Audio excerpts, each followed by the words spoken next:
അർജുന് വേണ്ടിയുള്ള ശിരൂരിലെ തിരച്ചിലിന് വെല്ലുവിളിയായി കനത്ത മഴയും കാറ്റും ഒപ്പം ഗംഗാവലിപ്പുഴയിലെ കുത്തൊഴുക്കും തടസ്സമാണ്. രണ്ടാം ദിനവും നാവികസേനയുടെ മുങ്ങൽ വിദഗ്ധർക്ക് പുഴയിലേക്ക് ഇറങ്ങാനായിട്ടില്ല. ഒഴുക്കിന്റെ വേഗം 6 നോട്ട് എന്നാണ് നാവികസേന അറിയിക്കുന്നത്. അതേസമയം സോണാർ പരിശോധന തുടരുന്നുണ്ട്. അർജുന് വേണ്ടിയുള്ള കാത്തിരിപ്പ് 11ാം നാൾ ആയി. മന്ത്രിമാരായ PM മുഹമ്മദ് റിയാസും AK ശശീന്ദ്രനും അല്പസമയത്തിനകം ശിരൂരിലേക്ക് എത്തിച്ചേരുകയും ചെയ്യും.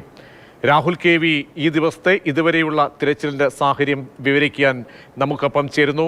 രാഹുൽ, കഴിഞ്ഞ നിമിഷങ്ങളൊക്കെ കനത്ത മഴ, പിന്നീട് അടിയൊഴുക്ക്, ഈ മഴ കൂടി പെയ്തു കഴിയുമ്പോൾ കൈവഴികളിലൂടെയൊക്കെയുള്ള വെള്ളം നദിയിലേക്ക് ഇറങ്ങുകയും കുത്തൊഴുക്ക് കുറച്ച് നോട്ട്സ് കൂടി വർദ്ധിക്കുമെന്നല്ലേ മനസ്സിലാക്കേണ്ടത്? അപ്പോൾ എങ്ങനെയാണ് സ്ഥിതിഗതികളെ വിലയിരുത്തുന്ന അവിടുത്തെ തിരച്ചിൽ സംഘം, നേവി സംഘാംഗങ്ങൾ ഒക്കെ, ഒപ്പം ഈ സോണാർ പരിശോധനയൊക്കെ പുരോഗമിക്കുന്നുണ്ടോ അതോ തടസ്സം നേരിടുന്നുണ്ടോ? എന്താണ് രാഹുൽ വിവരങ്ങൾ?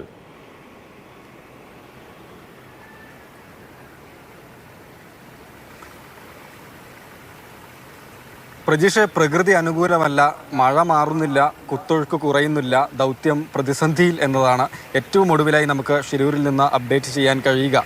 കാരണം ഡൈവേഴ്സിന് പുഴയിലേക്ക് ഇറങ്ങുന്നതിനുള്ളൊരു സാഹചര്യമല്ല തുടരുന്നത് എന്നതാണ് പറഞ്ഞു. പുഴയിലെ കുത്തൊഴുക്ക് 6 നോട്ട്സാണ്. അതിൻ്റെ പകുതിയെങ്കിലുമായി കുറഞ്ഞാൽ മാത്രമേ ഡൈവേഴ്സിന് ഇറങ്ങുന്നതിനുള്ളൊരു സാഹചര്യമുള്ളൂ എന്നതാണ്. അപ്പോൾ അങ്ങനൊരു അവസ്ഥയല്ല ശിരൂരിൽ. ഗംഗാവലി കുത്തിയൊഴുകി തന്നെ ഇരിക്കുകയാണ്. പറഞ്ഞതുപോലെ മഴ തോരുന്നില്ല എന്നൊരു സാഹചര്യം കൂടിയാണ്. അതുകൊണ്ട് ഏതു വിധത്തിൽ ഇനി ദൗത്യം മുന്നോട്ട് കൊണ്ടുപോകാൻ കഴിയും എന്നത് സംബന്ധിച്ചൊക്കെ കൂടിയാലോചനകൾ നടന്നുകൊണ്ടേയിരിക്കുകയാണ്. മന്ത്രി PM മുഹമ്മദ് റിയാസ് അല്പസമയത്തിനകം അപകട സ്ഥലത്തേക്ക് വരുന്നുണ്ട്. ഉദ്യോഗസ്ഥരുമായൊക്കെ കൂടിയാലോചന നടത്തും. ഇനി എങ്ങനെ എന്ന കാര്യത്തിലുള്ള ചർച്ചകളൊക്കെയാണ് നടക്കുക. യോഗശേഷം കൃത്യമായ കാര്യങ്ങൾ അവർ വിശദീകരിക്കുകയും ചെയ്യും എന്നാണ് മനസ്സിലാക്കുന്നത്. ഇന്ന് നാവികസേനയുടെ ബോട്ട് ഒരു തവണയാണ് പുഴയിലേക്ക് ഇറങ്ങിയത്. പറഞ്ഞതുപോലെ ഒഴുക്ക് പരിശോധിച്ചു, ഒപ്പം സോണാർ പരിശോധനയും നടത്തി. പക്ഷേ മഴ പെയ്തതുകൊണ്ട് തന്നെ സോണാർ പരിശോധന കാര്യമായി മുന്നോട്ട് കൊണ്ടുപോകാൻ കഴിഞ്ഞില്ല. തുടർന്ന് അവർ കരയിലേക്ക് കയറിയിട്ടുണ്ട്.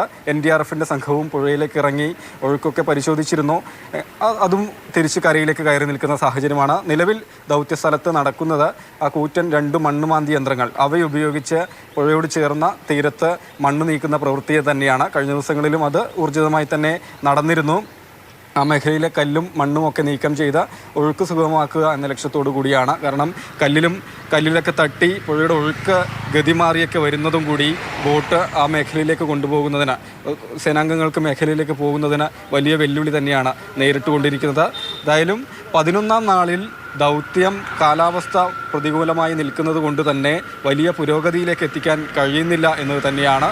ഒപ്പം കഴിഞ്ഞ ദിവസം നടത്തിയ ഡ്രോൺ പരിശോധനയിൽ 3 സ്പോട്ടുകളാണ് കണ്ടെത്തിയിരുന്നത്. അതിൽ മുകളിൽ നിന്ന് തകർന്നു വീണ ഇലക്ട്രിക് പോസ്റ്റ് ഉണ്ട്. ഒപ്പം ഒരു ടാങ്കർ അപകടത്തിൽപ്പെടുകയും അതിൻ്റെ ബുള്ളറ്റ് 7 കിലോമീറ്റർ താഴെ നിന്ന് കണ്ടെത്തുകയും ചെയ്തിരുന്നു. അതിൻ്റെ ക്യാബിൻ അവിടെയുണ്ട്. ഒപ്പം അർജുൻ്റെ ട്രക്കും ആ മേഖലയിൽ തന്നെയാണ് ഉള്ളത്. ഒന്നുകൂടി അതിൻ്റെ ഘടനയൊക്കെ വിശദമായി തന്നെ നോക്കുന്നതിന് വേണ്ടിയാണ് സോണാർ പരിശോധന രീതി അവലംബിച്ചിരുന്നത്. മഴയെ തുടർന്ന് അതും നിർത്തിവെച്ചിരിക്കുന്ന ഒരു സാഹചര്യമാണ്. കോസ്റ്റ് ഗാർഡിൻ്റെ ഹെലികോപ്റ്ററും ഒരു തവണ പുഴയിൽ വട്ടമിട്ട് പറക്കുന്നുണ്ടായിരുന്നു. ഏതെങ്കിലും വിധത്തിൽ ഏരിയൽ ഒബ്സർവേഷൻ എന്തെങ്കിലും കാണുന്നുണ്ടോ എന്ന് കണ്ടെത്തുന്നതിന് വേണ്ടിയാണ് ഹെലികോപ്റ്ററിൻ്റെ സഹായമൊക്കെ ഉപയോഗിക്കുന്നത്. പക്ഷേ നമ്മൾ ആഗ്രഹിക്കുന്നത് പോലെ ഒന്നും തന്നെയുള്ള വിവരങ്ങൾ അങ്കോലയിൽ നിന്ന് ഉണ്ടാകുന്നില്ല, ഷിരൂരിൽ നിന്ന് ഉണ്ടാകുന്നില്ല എന്നതാണ് രത്നച്ചുരുക്കം.